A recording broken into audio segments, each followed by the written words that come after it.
দুই ধরনের নামই বলা হয়।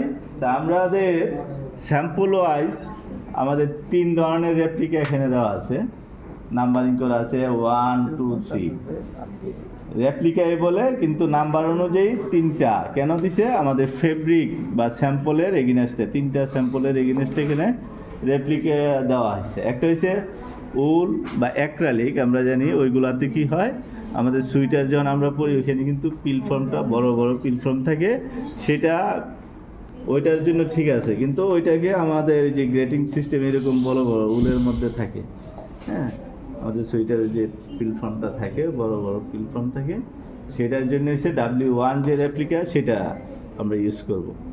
আর যদি আমাদের W2 হচ্ছে আমার নিট ফেব্রিকের জন্য, W2 রেপ্লিকাটা হচ্ছে নিট ফেব্রিক, আর ওভেনের ক্ষেত্রে W3। তাহলে আজকে আমাদের যেহেতু অ্যাক্রিলিক নাই বা উল নাই, আমরা ইউজ করব 1 এবং 2 রেপ্লিকা।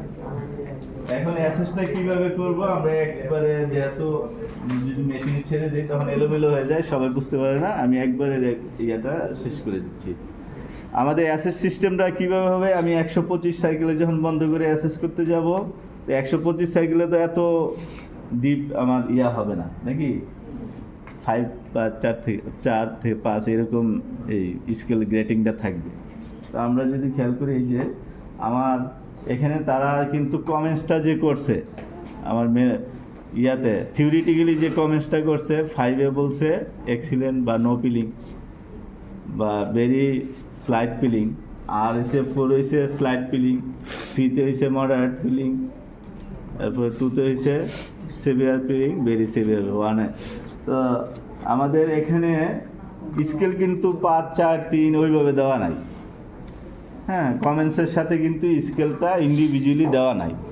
এখানে তারা স্কেলটা যেটা করছে 4 থেকে 5, তারপর 3 থেকে 4, 2 থেকে 3, 1 থেকে